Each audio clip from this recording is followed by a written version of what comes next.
tonight's podcast is about balancing data and storytelling. So, as we go through this, we're going to be giving you tips like we always do. We're going to give you some talking points about how you balance out the ability to tell the story and how to use the data effectively. So, on tonight's episode, we're going to be providing 5 key considerations that will help you strike a balance that keeps your audience engaged without making it too simple, but still pulling in your message and making sure that your data and all of the hard work you've done comes through.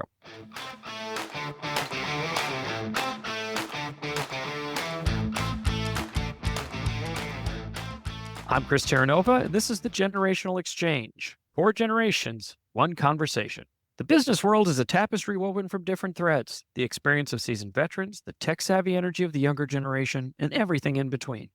And this podcast will unravel those threads, exploring the unique perspectives from panelists in their 30s, 40s, 50s, and 60s on today's business challenges.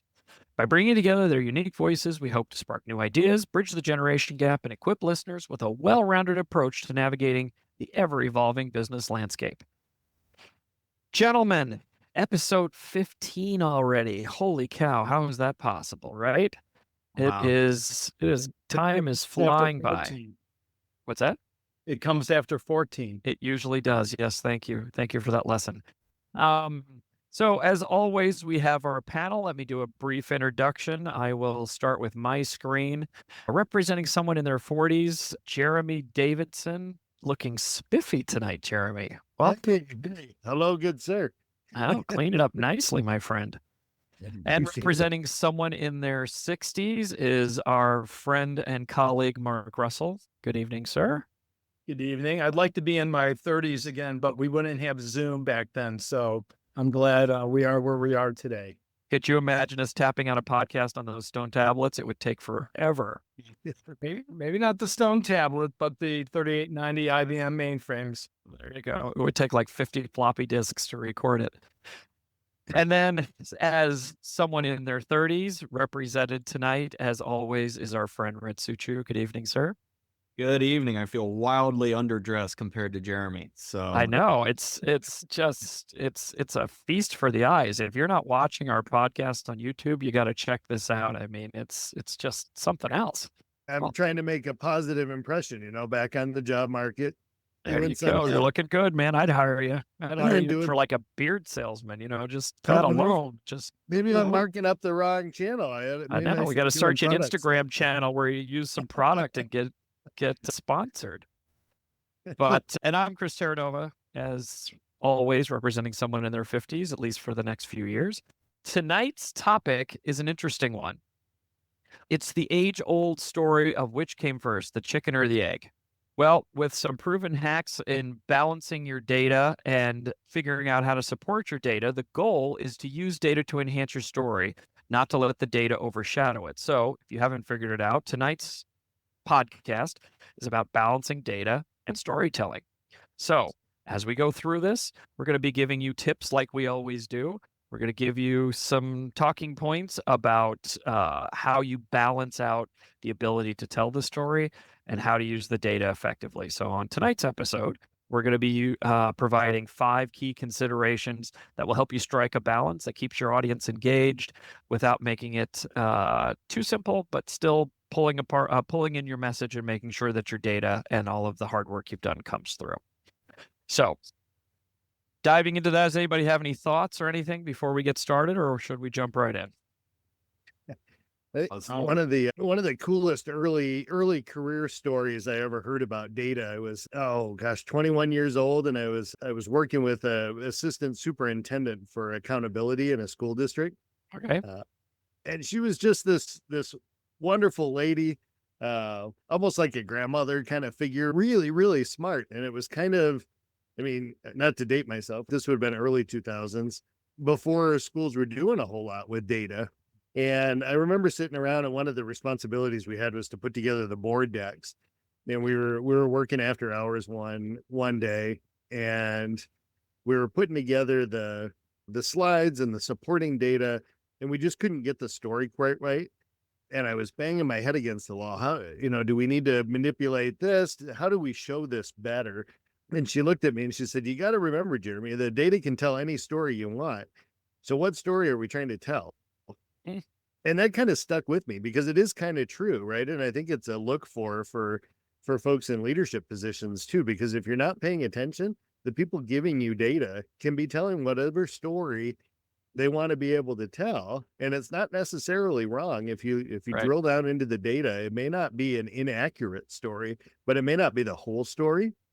And that just kind of stuck with me as we built out a couple of PMOs and a couple of data analytics groups. That's a story that I always tell folks that, hey, you can use data to tell whatever story you want to tell. So let's be sure as we're going together and we're putting this together and we're building this out and we're telling the story that we're telling the whole story. So I just thought I'd toss that out there because that was a long time ago. That stuck with me for 20 some odd years now. Well, and I think it ties into a lot of the things that you've done over the years with data, right? Even though you're not a statistician necessarily, you've always been able to tell the story with data. And as we go a little bit further, we'll talk about that a little bit because I have a little story about that. But yeah, but interestingly too, tying into this in my new role at my company, one of the first things that I asked for and just received was someone to help with data, to get a full-time data manager, because we have a lot of great data, but it's in disparate places. It's all over the place. And what we tend to do is we have a little bit of data and then we add a lot of I feel I wants to it. And I really want to quantify our story as well, right? So as we go through this, a lot of this is very telling for me because this is exactly what we need to be able to do is tell our story with fidelity, be able to tell it in a quantitative way. We can add qualitative pieces around it, but to able to make it stick, especially in a mission-driven environment like I'm in, we really have to have quantitative data to show that it works. We have to be able to tell that story well. So, to me, data is very much top of mind. So I'm really excited to dive into this. But I think what you said about that story from your 20s, that's exactly what we're talking about, right? Is how do you tell your story? And we're going to break that down into pieces. So perfect segue into our talking points. Mark, anything to add or should we dive in? Dive in. All right. So the first point that we're going to talk about is making sure you understand your audience. So when you're providing data as part of a presentation or you're gathering data, who are your audience? What are their demographics? What are their interests? What are their knowledge level? You also have to think about what do they need to know? You have to make sure you're identifying the key information that they require. And then finally, how do they prefer to consume the information? Is it visual? Is it text? Is it audio? Is it a combination of all of those things, right? Knowing those pieces and understanding your audience goes right back to the thing that Jeremy said is, are you telling the right story? And then does your audience understand it? One of the things that I'm doing, and I'll kick this off, right, is we have, like I said, we have a ton of data, but my team is having to dig down and trying to find the goodness, right? They're trying to find the thing. And what I want them to do is I want them to be able to interpret it, not build it, right? So for my audience, I'm asking my team, I said, I want them to focus on the why and the what. I want them to know what they want and why do they want it. But don't worry so much about the how, right? That will go into that visualization. And we've had a conversation about that is what should that dashboard look like? And we've actually settled on a red, yellow, green dashboard because we're looking for things that are outside of the norm. So if you've got people who are doing really well, they should pop up green. And people who aren't getting done or there's gaps, they should be red. And then yellow is kind of everything that we should be taking a look at. So for us, it's building a dashboard that's color coded so you can easily identify because we have hundreds of employees with lots and lots of data points. And I want the team to be able to act on it rather than trying to build it. So that's my contribution to that. Jeremy, I'll start with you. What are your thoughts on that? Oh, sure. I think it's 100% right. Who's it for? And generally we kind of run across one of two audiences as we've been putting those together. And as I kind of alluded to earlier, my last couple of roles, we've spun up data analytics groups because data is so important. Understanding your stakeholder became a critical component of that. In fact, at Amplify, when we built out that group, a major set of players were the business analysts that were assigned to each department to understand their needs and funnel them up. So couldn't overemphasize that point enough, right? Who's the data for? What are they going to do with it? How are they going to use it? How do they want to consume it? I think those are all really good questions to be asking. I tend to look at it one of two ways. What kind of data do I need to provide to my leadership team? Generally the exec team. How do they consume that data? How frequently does it need to be updated? And what type of data do I need to put together for my folks, right? Managers or individual contributors in the department. And generally that focuses more on the tactical day to day, right? How are they going to be more efficient with their jobs? Can we help them be more efficient? And that was something Rhett and I spent a good deal of time on with dashboard development and kind of business process improvement of how do we make data more easily consumable. First thing in the morning, you got your cup of joe and you're looking to try to figure out where you're going to pinpoint your activities on. How do we make that more relevant to somebody that's coming in the morning and they're trying to set a direction for their day? And we spent an awful lot of time on that. And I'll leave that to Rhett to talk about because he was a major player in that initiative.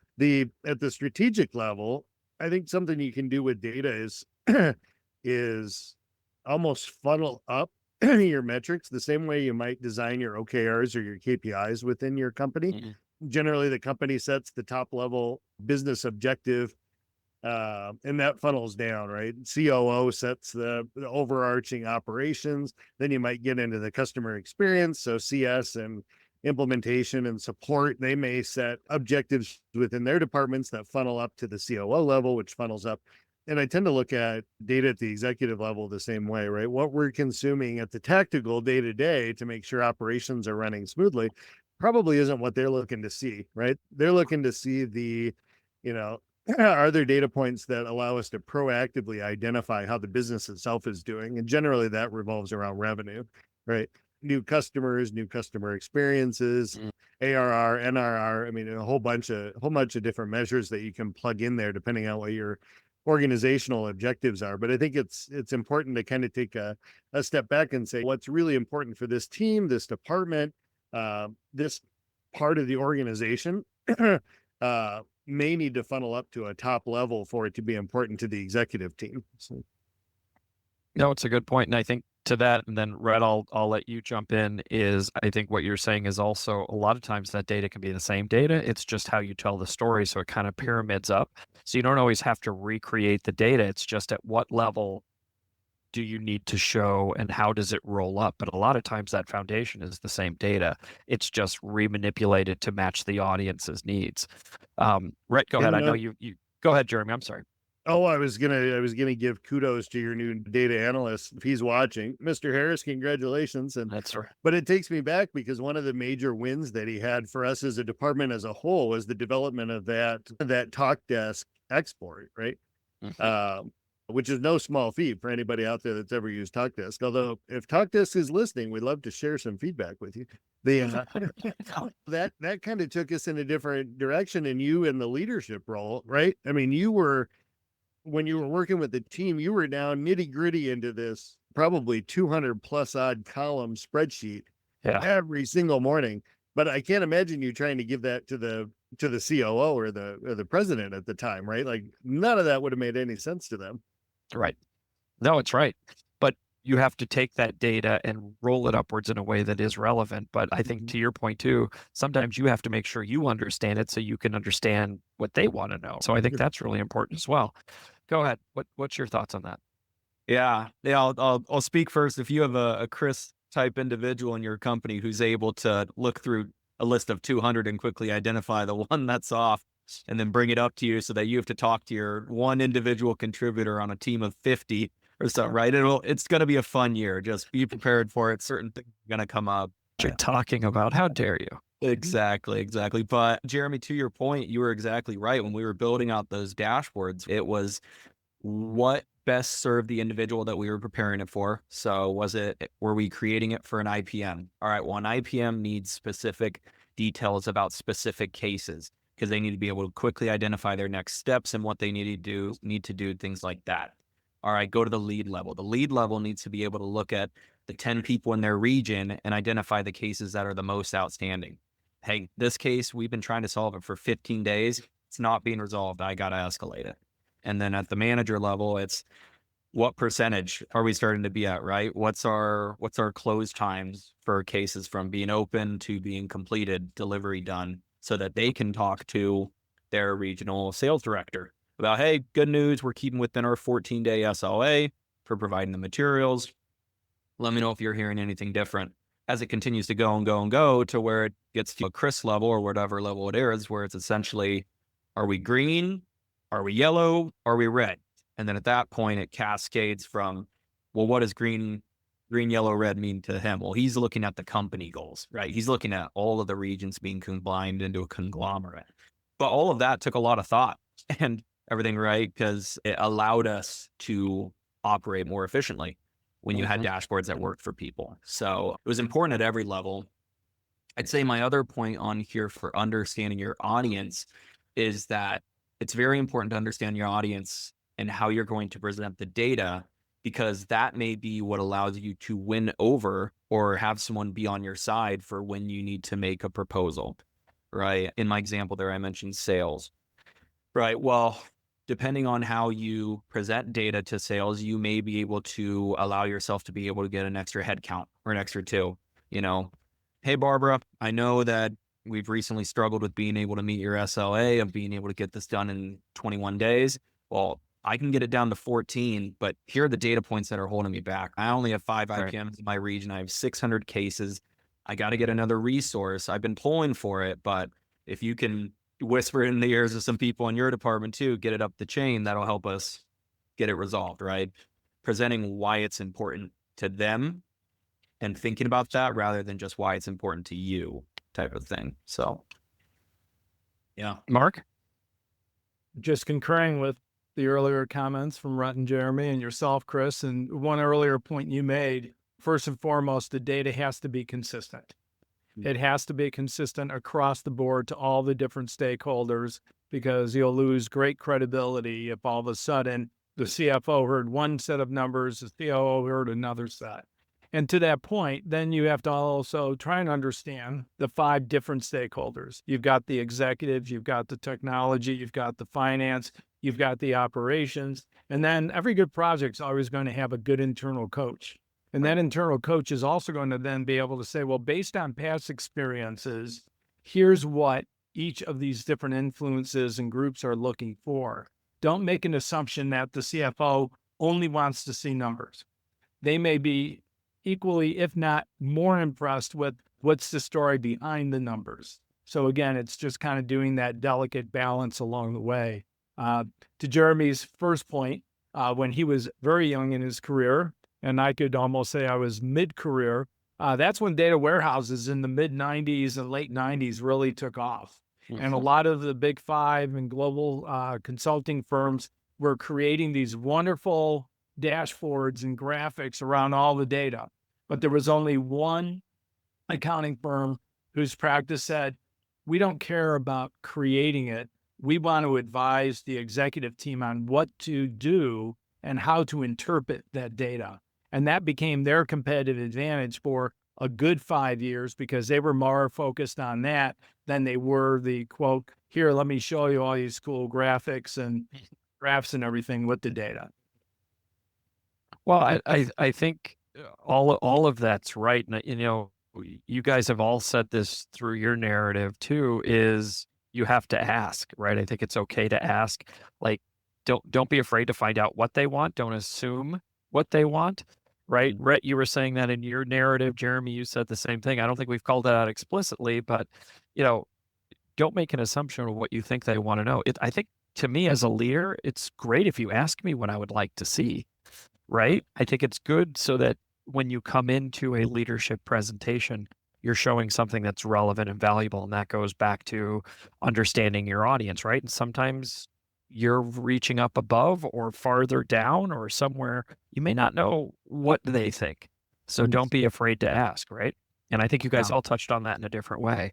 Yeah, Chris, if I could, before we move on, I just want to hit on that point again about the importance of maybe adding a data person to your company, and or Jeremy, like you said, people aren't necessarily the ones that are deeper in the data, but know how to talk about data with teams and such. Is that what we found when we went through that exercise with Jeremy's team was that we found a lot of duplication of what we were looking for. So we would say we need X data point because it tells us Y. And then we'd get 5 points down and we say we need Z data point because we need A. And they'd say, well, those are the two same data points that you're asking for, right? Are they telling the same story, or are you looking for a different metric out of those? And it's allowing that team to speak more plainly on what numbers they want and why, rather than focusing on the how. That allows that story to kind of take place, right? 100%. And if you focus on the what and the why, you may be surprised at what you can uncover too, or what isn't relevant when you actually get the data in a consistent way. It may not be the data point you thought. But no, I think that's right. I think it's also interesting, Jeremy, you said at the beginning when you sit down with your morning cup of Joe and look at your dashboard. I think I said that 3 times today, literally that statement. So I think, I don't know if you taught me that or we've just been saying it to each other for 15 years, but I literally said that to my team. Like when you have your cup of coffee in the morning, I want you to be able to look at your dashboard, right? But every morning you're looking at it with your cup of coffee. I didn't realize how apt that was. Now that you've actually hired Joe, you can really put a double twist on that. Literally, right? It's funny. I didn't think of that. That's great. All right, let's move on to our second point, because I think it ties into what we're talking about, is making sure you define your story, right? You have to know, how do you articulate your main message? What is your core idea? If you think of it like a story, right? What is the plot? You have to develop a narrative that has a beginning, a middle, and an end.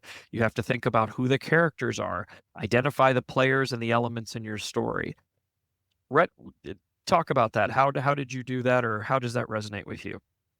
Yeah. So for me, a lot of the story building was, again, and I focused in on this point because I figured you guys would cover a lot of the rest too, was really thinking about telling your story to your audience and how success not only benefits you, because a lot of the times you're going to be asked to present on the success of your team, but how that success is a success for the company or the success for another group, or how it builds to an even greater point of the company's goals, right? That kind of story of explaining it all the way through, I think can help you not only give thanks and kudos to your team and how you guys are succeeding, but also connect to the greater company message and get more buy-in from kind of the higher executive level. No, I think that's right. I think finding that through line is really important. That's kind of that narrative, right? Mark, what do you want to add to that?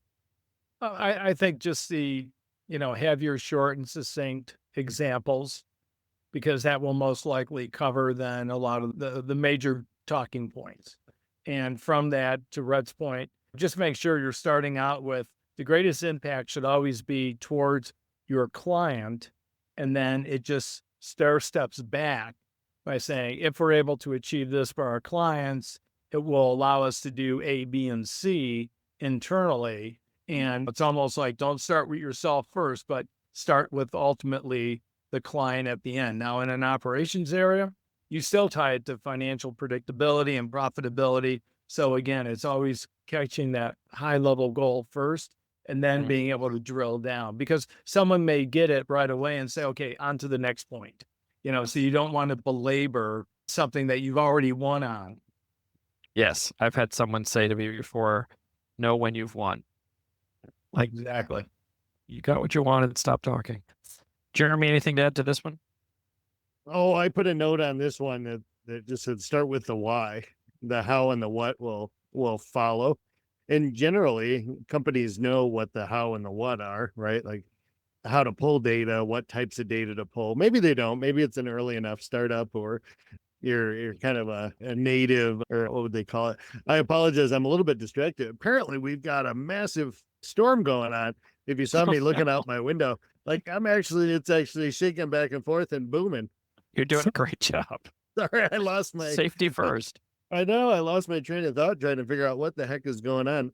But no, I think if you understand the why, what's your purpose behind it? And I'll take this back to Amber, phenomenal head of PMO, project manager. You guys all know Amber. We love Amber. She and I got together about 1.5 years ago, and we sat down and said, okay, we're going to put together a plan for a data analytics group. And we had done, actually, I think she was a little bit She was my first hire at Amplify once we had put together the why for why we needed that. But we went through that exercise again a couple years later at a different company, and we put together the why first. Why do we need this? Why do we need it as a company? Much smaller company, 100 and some odd people, and the underlying reasons for it in that case was really revenue. We were having a hard time keeping track of data in this department, data in that department, data in this other department, and having everything funnel up through finance. And we put together a number of really, really solid use cases around the impact of not having that data alignment across the company. And from there, we built out the how and the what, right? How are we going to do it? How are we going to make all the systems communicate with each other into a centralized location? And what internal resources were we going to leverage? See, it knocked my light off the desk. It's a great video episode. Haven't checked our YouTube channel out. But that's where I thought this one kind of resonated with me is taking a step back and making sure you understand why, what exactly are you looking to use the data for, and then moving out and trying to figure out the what and the how and how to get it, how to pull it, how to build it together, how to display it. All that stuff can kind of come, but do you understand the why behind it? No, I think that's right. It brings me back to our time in our previous company too, when we started both inheriting teams and building new ones, right? We had a lot of people making generalized assumptions about what we were doing, or especially what we weren't doing. We had to be able to tell our message. What was the point of each of these teams, and being able to make sure that people weren't making either broad assumptions or taking one negative data point and painting the whole picture with all of the data, that everything was that way, right? Which kind of nicely dovetails into our next point, which is choosing the right data. I think that is one of the most important things to think about, is the relevance and making sure that your data directly supports your story. Can you provide it in a clear and understandable format? And then making sure that your visualizations enhance that understanding, whether, again, you're using video or graphs or charts or whatever you're using. Make sure that it's enhancing your story. And I think, again, maybe going back to that time, we had a lot of broad assumptions that we had to objectively push back on, right? And how we did that without, again, the I think, I feel, I wants. I didn't want to go in and say, well, I think our team is doing a great job. So what? Right? We had to be able to go in and say, objectively, this is our CSAT score. Here's where we are. Here's how many tickets we've done. Here's how quick we answered phone calls. This is how many customers the IPMs are handling. All of those things, we had to build that narrative, right? But it also helped us uncover a lot of places where we did have gaps that we didn't think we did too. So you also have to be prepared to interpret that data and do something with it. Brett, why don't I start with you on this one? Sure. Yeah. I had a point here, which I think is interesting, as far as when you're choosing data, be conscious also of, one, what you consider kind of maybe a good number or a bad number. And then along that, which ties back to some of the previous points, but identifying a bad number doesn't necessarily mean that you can't tell a positive story around it, right? Hey, point. We were able to find the chink in the armor. Now we can really get down and solve this problem. Okay. Bad number, you can present it as bad and it can go over even worse for you. Or, right, you think about the storytelling of this and you say, we were able to identify something that's really key to how we improve this process. And then with that was, when you're choosing your data points, I like to choose data points that allow me to build kind of next steps into it, right? So I like to be able to choose data points that, if I see the numbers go up, I have something in mind for how I want to fix it or balance it, or what that tells me, right? If the numbers are going down, what does that tell me? What story do I build out of that? More of a proactive way of, yes, you're collecting data, but you should also be trying to collect, predict, advise, really know your data, and kind of be ready to build your story out of it itself. But all sinks back to choosing the data, the right data, and what you want. No, you're 100% right. And we've talked about this as a group for years, is when we talk about data. And again, I'm trotting out one of my old criticisms at my new company, is the so what, now what. Jeremy, you mentioned this at the very beginning, or maybe Mark, you did, about you can get all kinds of data, but does it have any relevance? Does it matter? Are you telling the story? So when we look at these data points, I always say, look at the data and say, so what? 84. So what? What is the point of that data point? Tell us what the value of that is. And then you hit it right on the head. Then now what? What do you do with it? Whether it's a positive number or a less than positive number, what are you doing with it? What's the now what? What's the purpose of you showing that number, right? And how you're actioning on it. So I think you hit it right on the head. I think looking at it through those lenses is really important. Mark, speak to that about data. Well, I think part of it just comes back to a story where Alan Mullaney, who was the former CEO of Ford Motor Company, in his very early days, they used that red, yellow, green stoplight, for all the projects. And he said it took them a good month and a half before someone finally had enough guts to say, well, the data is supporting me to put this at red.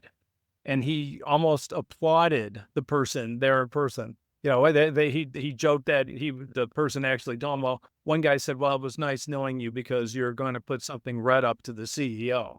But he wanted that information because he said then we could collaborate on how we could best solve the problem. So if you're trying to use data to hide some things, you're not solving really anything. And if anything, bad data will only, or I shouldn't say bad data, but less than good data visually will then only help you with your hypothesis or what your position is. So, well, I think that goes back to being objective. Quantifying data helps you be objective.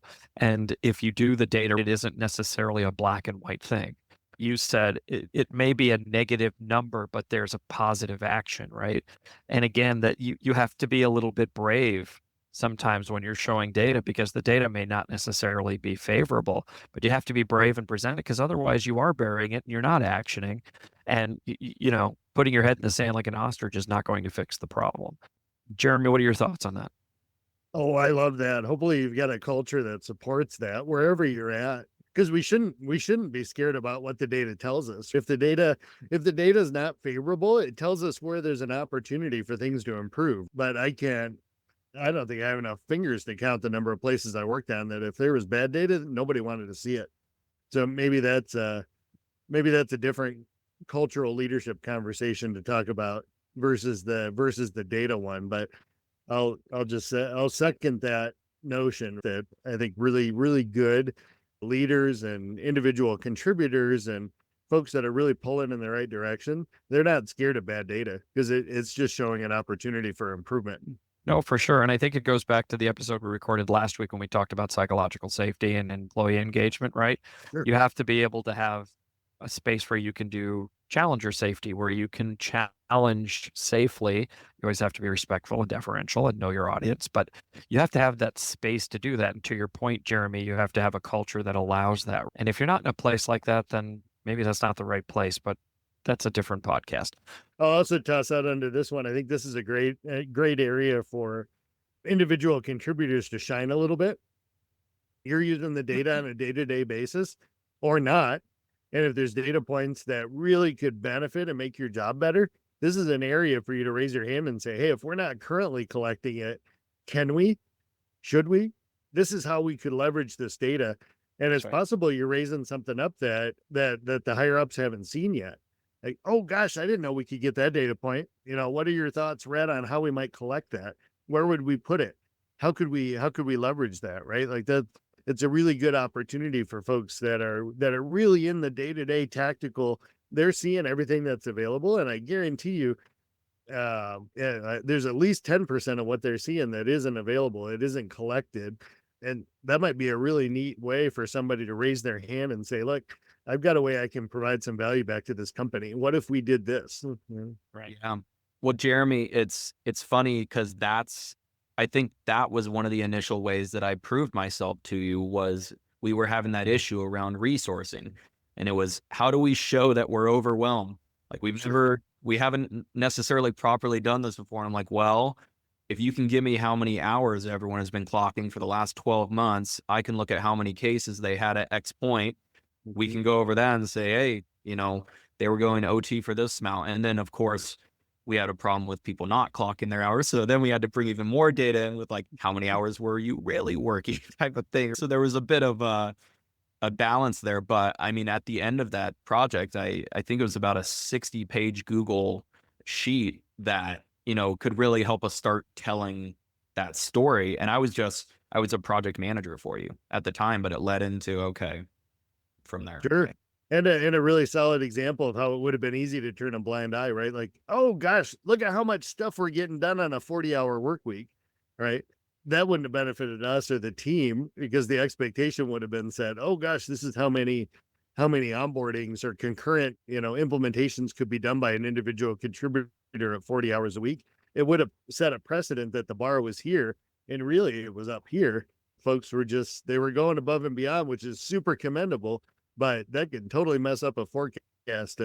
But that's a good example of how you don't shy away from the numbers. Like, there was an opportunity for us to go back and say, hey, the expectation shouldn't be that you're doing 55, 60 hours a week, right?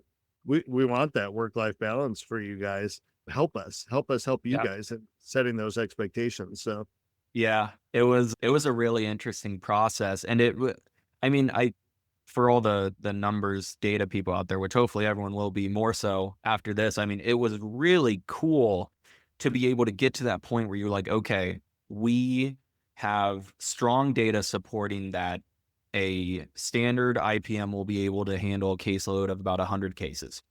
That's where we're at after months of looking at this data, talking to the IPMs about how they're feeling, how much work they have, are they getting everything done in a day, all of that. And then by the time we hit that number and we went to our next hiring session, and that next year, almost no one got burnt out. Whenever the team got above 100 cases, we started to see them get stressed out, right? It was really cool to see the data kind of come into practice and help us make decisions. So, I mean, that was cool for me, at least. Well, we also, collectively built in a return on the investment on those resources too. And that was another data point that said, yes, you have to spend $3 million to keep it at that, but here is the value that we get in return. And it wasn't necessarily always just monetary, but to your point, it was also making sure people weren't burned out. We reduced attrition, which also has a cost to it, all of those things. So we wove a very broad narrative together. Didn't always work, but and you're not always going to get what you want just because you put together a really, really thoughtful deck. But at least we were able to say, okay, if we don't do this, here's also what happens if we don't. We're just calling it out. It's not again, you got to try to be as objective as possible. Okay, let's talk about the next one, which is integrating your data seamlessly. The first part of that is making sure that you're providing context. Make sure that the data that you're providing has meaning, is the context associated to the data. Do you have a story that you're weaving through the data? It all has to be integrated together, not just as an afterthought. And then making sure you're balancing out the data so that you avoid overwhelming the audience with just page after page of numbers, which is why you want to add a narrative to it. Two things I'm going to touch on with this. When I was starting to present, when our team got really, really big, we always used to hear about all of the sales that the sales team was doing. And the product team was building all of this stuff, and they were kind of like that was the sexy part of the business. That was like the heart and the brain, and it was really interesting.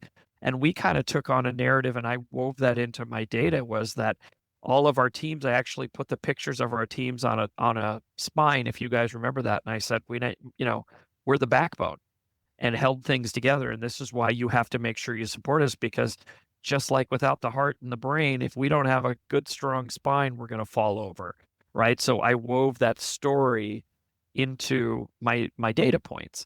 And the other thing I'm going to say too is when you're integrating data, Jeremy, you want to make sure you're giving the data that you need. And we've probably said this before on the podcast, but since we're talking about data, one of the things that Jeremy could do without fail was give you the data from 78 different directions, right? Like it was amazing, but sometimes it just needed a pocket watch, right? And Jeremy's building Big Ben. It's huge, right? It's this giant thing. And, sometimes you could overwhelm the audience with too much data. So that was something, Jeremy, that you and I had to work on, was like, start with the data that we need so we can tell the story and then build it outward. And I say that with love, of course, because I love your spreadsheet. Understanding your audience, right? It'd be like, I was up till 4 o'clock in the morning, and look, it makes cookies, and it's purple, and it's wonderful. I'm like, what time is it, man? I just need to know what time it is. But that was a learning opportunity for both of us too. Was I articulating my need to you, and were you able to, weave it into your narrative? It Right? feeds into so what I think I'm hearing you say is that you want X, Y, and Z, right? That's right. That's right. Rhett? Well, yeah, Chris, it's funny. I'm glad you put the grandfather clock question or a bullet, because that's actually like, I learned that from Jeremy not to do that, because he learned it from you not to do it. So that project. And I learned it from Mark. So daisy chained the way down. Good. there you go. I didn't start on that big 60-page project until I clarified with Jeremy that he wanted it. So yeah. That's right. We got one bullet point out of it when we were done too. Yeah. There's 60 pages of data. We need more people. Thank you. He gives it to me. I give you a page. You give me 3 bullet points back, and then your boss 1 and 1. That's right. He would trim it down. He would continue to trim it down. There's too much data.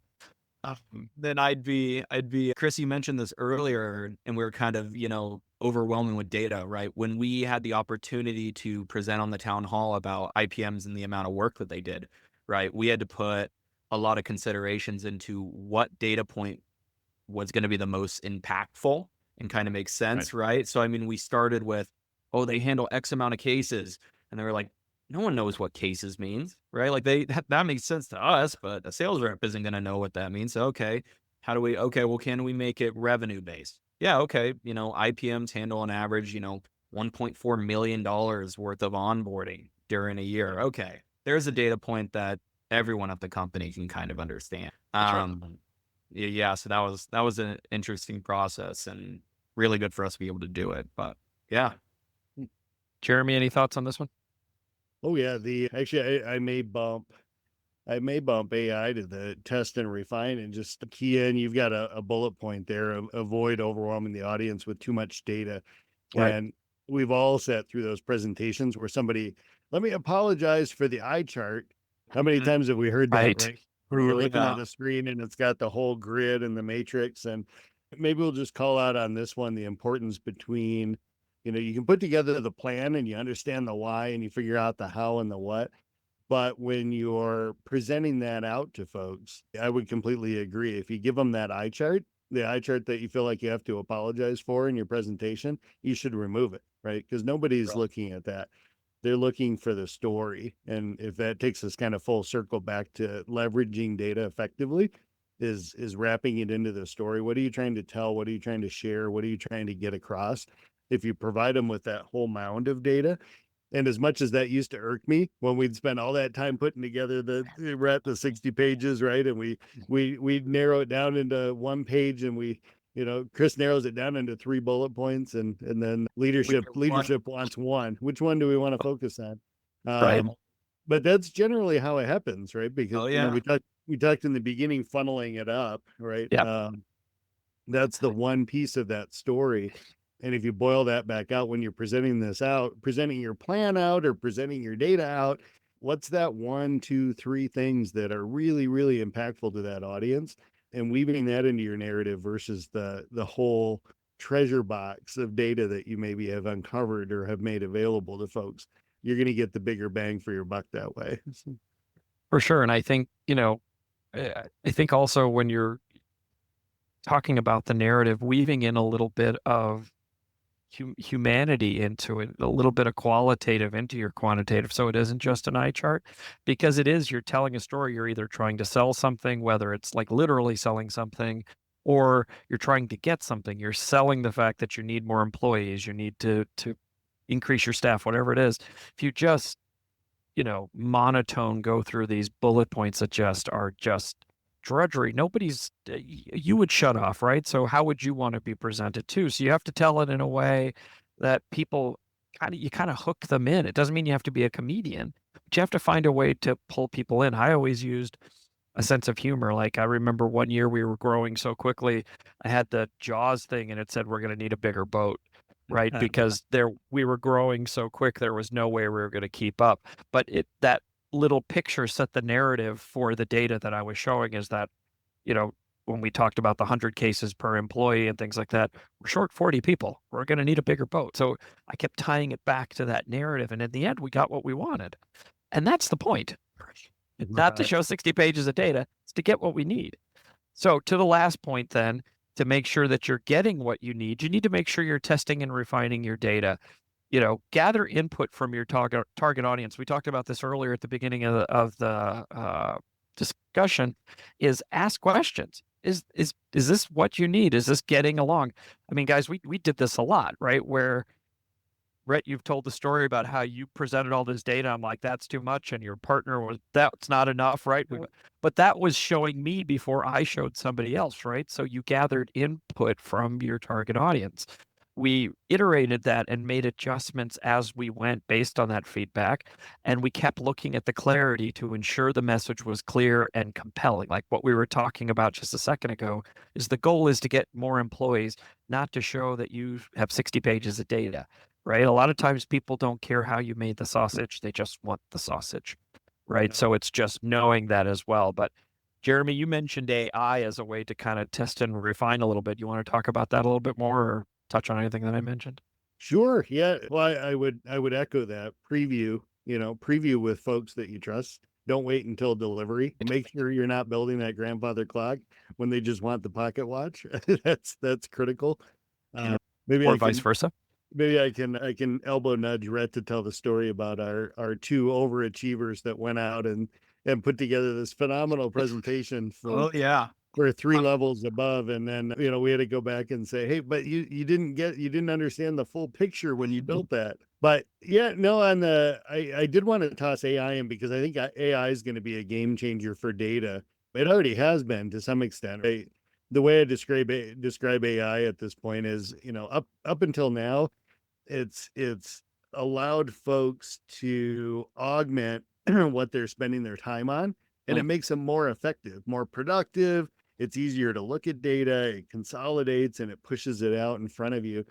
I think in the next 5 years, we'll start seeing a shift from it makes my job easier to, in theory, it does aspects of my job, right? We're already seeing that on the tier 1 support side, where support teams are starting to consider, should I outsource my tier 1 support like we've been doing, or could we have an AI solution that actually consumes that job function? I don't think that's a bad thing. I think that scares a lot of people. Oh my gosh, AI is going to consume my job function. I think that can be spun in a lot of cases to no, it's going to consume the labor intensive, repetitive portions of your job and allow you to refocus on, I always tell that story. I don't necessarily want my CSMs or my onboarding implementation folks spending hours a week producing data. I want them spending hours a week analyzing data, coming up with the story to tell those customers, right? What's the ROI? What's the value they're getting back? I don't necessarily want them taking the time producing that. And I think that's where an AI function can jump in and support. But one of the initial forays we were seeing, I met with a couple of CEOs this past week on AI functions and support for EdTech, believe it or not. And one of the things that I'm seeing is that it can fully QA. So on one hand, you've got companies that are pushing even historical, established companies like TalkDesk, Zendesk, they're starting to produce, AI features that would consume like a tier 1 support function and actually be an agent. But you've also got companies out there that are producing AI that can analyze and report on data. And I think the two of those can integrate kind of seamlessly, right? Like I was telling the story, it would make me super nervous right now to grab an AI tool that consumed a tier 1 support function. But what if I could overlay that with another tool that also analyzed quality, right? Customer sentiment, quality. Maybe it's even able to derive product feedback or, customer sentiment scores or NPS scores or referenceability. Maybe there's other things that you can pull from it. But if I could show, because I've got a QA, it's testing that data, it's producing those results, it sits on top of the new tool and tells me, hey, is this functioning? Is this providing a better customer experience, a same or a worse? So I don't know. That really resonated with me, especially test, refine, looking at the data. overall, I think if we can come up with solutions that doesn't necessarily provide with manual data entry, because that's where we start to see issues with data integrity, right? That always worry us. You might put together this awesome narrative, but if you don't account for the potential error for manually entered data, you're doing yourself a disservice, because there's always going to be an error rate associated with manually produced data. So I don't know. I think there's a lot of opportunity there in the AI space for data analytics, data production, QAing of data. So I think we'll see movement in that direction, and that's pretty exciting. Yeah, I think it's a good point. Mark, any thoughts on this one? Oh, are you muted? No, I wasn't muted. I was just moving my lips like a ventriloquist, but the partner didn't like come through it too. Yes. So the mute monster did get me. Very good. All right. So 3 quick points. Number 1 is, if you're able to present in front of a whole group, that's great, because then you're getting everything. But if you have to present individually to different stakeholders, make sure you're learning what you did with stakeholder A and apply it to B, and then B to C. So keep on refining that message, as we talked about. Right. Secondly, I think always remember too that everyone's going to have different interpretations. So there's a children's book called If You Give a Mouse a Cookie. And if you give them a cookie, then the mouse is going to want a glass of milk. And then the mouse is going to need a mop to, clean up the mess of the milk that's filled, and a broom to clean up the crumbs. So just keep in mind that as you present to different people, they're going to ask for a slightly different variation of that data. And on one hand, that could be frustrating, but at the same time, it is incumbent on you to also then challenge back a little before you just start reacting. Okay, I know you're looking for this. Am I understanding that? Yes. What do you think you're going to gain from that? And then engage in that dialogue, because again, that will help you with either I'm building Big Ben or I just need a quick stopwatch. Right. Yeah, or something in between, depending on the audience too. Correct. Brett, any thoughts on this one? Yeah, you guys have all mentioned so many stories that involve me. I feel like we'd be doing a disservice to not address it a little bit. Yes, me and a colleague that were both very competitive and wanted to impress Chris and everything, both gave him presentations that we vetted by Jeremy and had good input back on that they were good. And we got done with them. And I met with this Tom, he won't care. Met with Tom, like, hey, what did Chris think of your presentation? He's like, he said it was too simple. He said mine was too complicated. It's like, well, which one is it? I don't know. It was both, because you were both presenting different things, and yours was too complicated in the wrong place. This was too simplistic in the wrong place.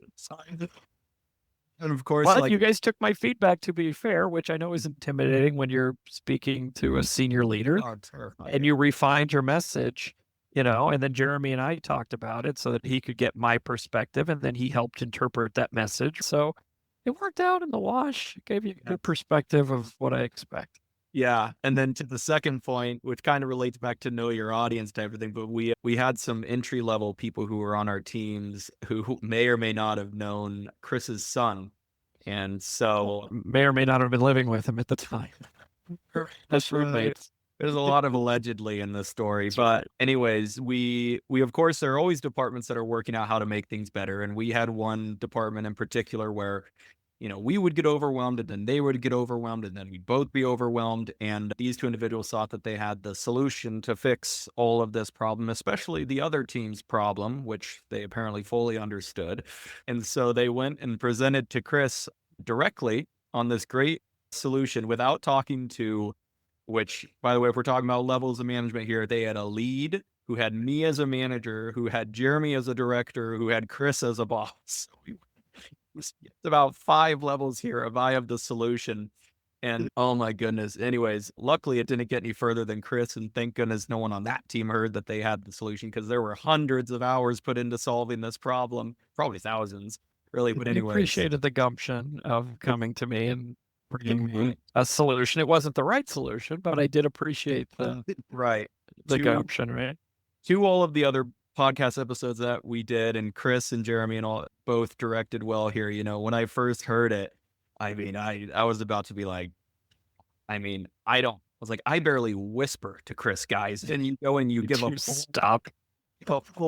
full 1 hour presentation to him about how we're going to fix it. Anyways. So, but luckily, you know, I had Jeremy and Chris, and they were both like, let's not kill the enthusiasm. We like that they're, you know, go-getters and stuff. And I'm like, oh my God. Jeremy had to come to that conclusion. It took a little while to get to let's not kill.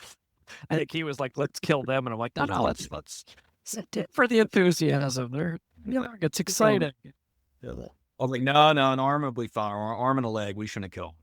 So it was our last episode was employee engagement. We want to, we don't want to dampen that. Yeah, go ahead, Chris.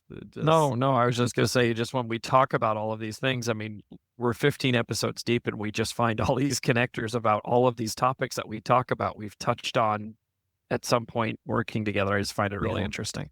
Yeah, I'd say one of my other points on here, as far as testing and refining and ensuring the message is clear and compelling, is if the audience hasn't already realized, this is not like it works perfectly all the time. It's a very smooth process. It's written out, and no one ever kind of argues or thinks you have the wrong data, or thinks that your data is accusing them of something. Like, you're mixing numbers with people and jobs and other things. And so these are always very delicate conversations that you want to be thoughtful about. And again, when maybe if you have a big number that you think is going to be impactful, just consider the audience that you're presenting it to. If there's other party members in that presentation that might think that you're targeting them.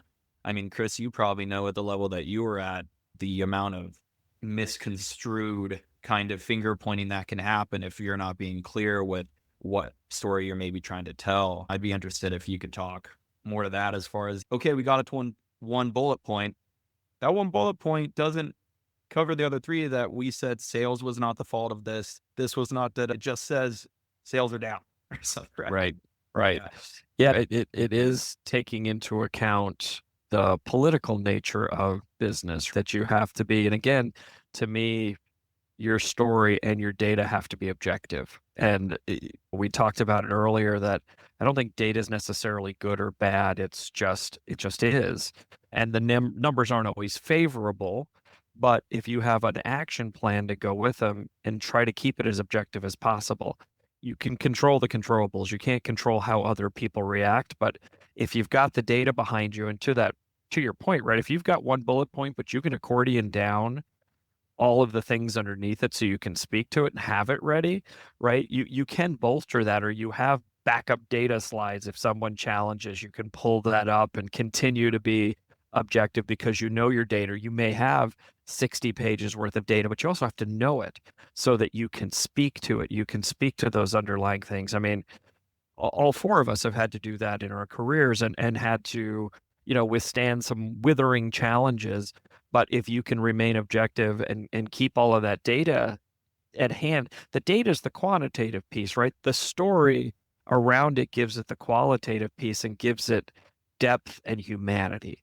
And that's where, again, you want your audience to engage with you, whether it's one person, as Mark said, or hundreds of people. You want them to engage, and finding your way through that can be a balancing act, and you're not always going to get it right, but you continue to learn and refine, doing all the things that we've talked about. It gets, I feel like, probably in the last 7 or 8 years, I've really gotten much better at data. And that's a credit a lot to you guys, because I was one of those what and why guys, right? I knew what I wanted. You guys would help me figure out why I wanted it sometimes, and then we would figure out the how together. And I think that's something that, again, is in this new role, that was like one of the first things I was pounding the table on, is we have to have someone that can help us with data. We cannot do this by gut. We can't drive by feel, right? So I think all of that ties together. Go ahead, Jeremy. I know we're wrapping up here, but I had a quick light bulb moment, and I want to. That wasn't the storm? No. Just check.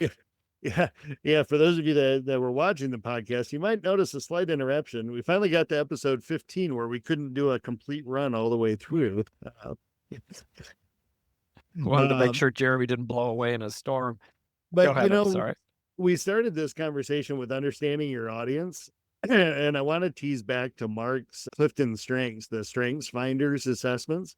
Mark and I spent some time earlier this week on this, but we take it back to even the job search where we talked about pulling data even on the individual level to keep record of those accomplishments and how you're doing.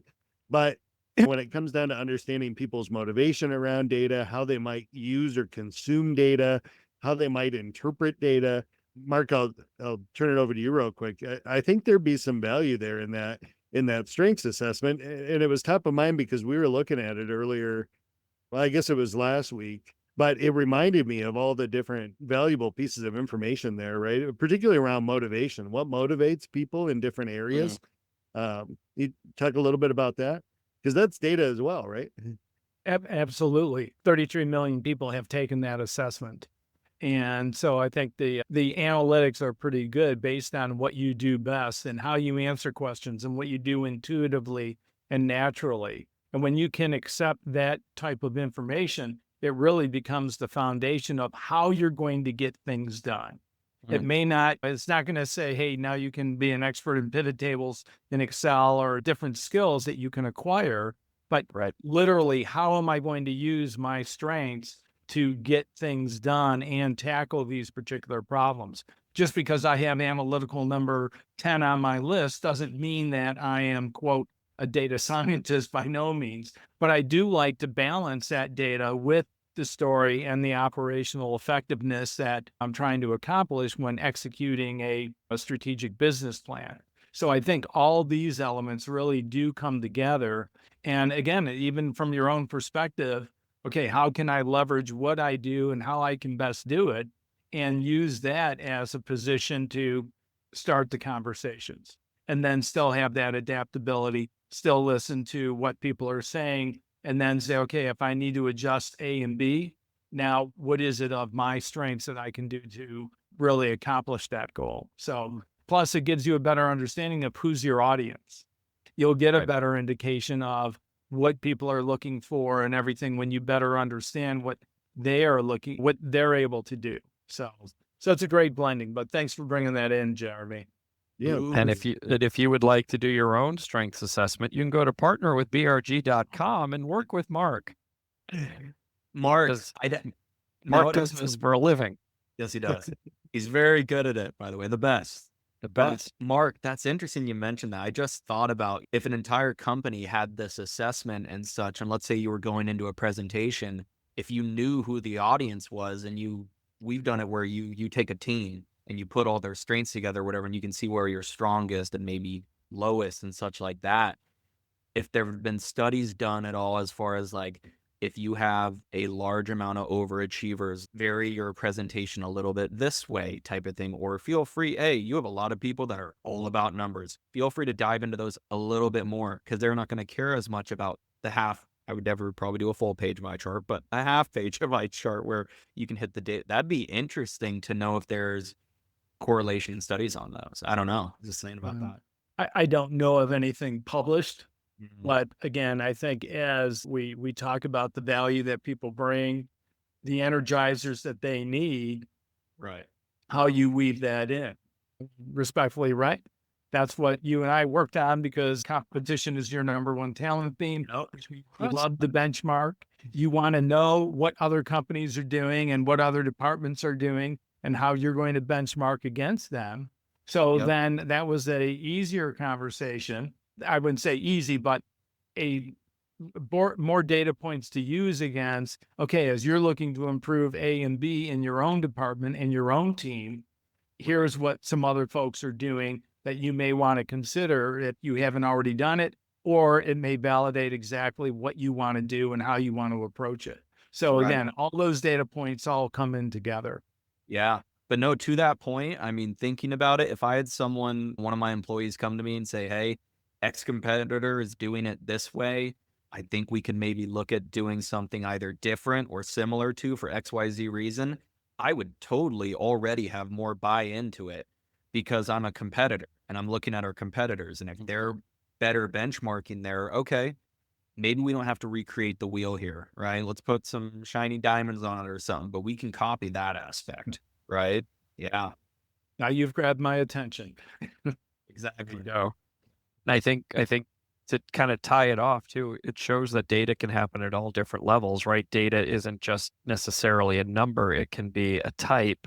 It can be all kinds of things when we're talking about strengths. So I think it's a kind of an interesting way to wrap it up, to also say that your narrative can be more than just a number. Data can be more than just numbers, right? It can be all kinds of things. And really, again, maybe just to kind of reiterate the whole conversation, the goal is to use the data to enhance your story. It's not to let the data overshadow or be the only part of the story, right? You have to consider those factors, and you have to create a compelling narrative that will effectively communicate your message, whatever that message may be. You want to make sure that that through line is all the way through, both with your qualitative and your quantitative information. Guys, anything else you want to add before we wrap it up for the evening? This was a great conversation, as it always is. Nothing here. Good to see you guys. Yeah, good to see you guys too. Glad nobody blew away like Dorothy. So hopefully this was a good conversation. If you've listened to our shows, we always like to use our experiences. But as always, I want to thank everybody for joining us on this episode of the Generational Exchange. We hope the conversation between these generations has sparked some new ideas and helped you see the business world from fresh perspectives. Don't forget to subscribe. Please subscribe. We're on YouTube and Pandora and Spotify and Apple, and we're everywhere. Make sure you look for us and subscribe, because you'll get more insightful discussions across the generations. And if you have a burning question, or you have a topic you'd like to tackle, or even if you'd like to be a guest on our show, leave us a message on anywhere that we're posting the shows, or shoot us an email at cmsrconsulting@gmail.com. But until next time, from all of us here at the Generational Exchange, thanks for listening and happy learning.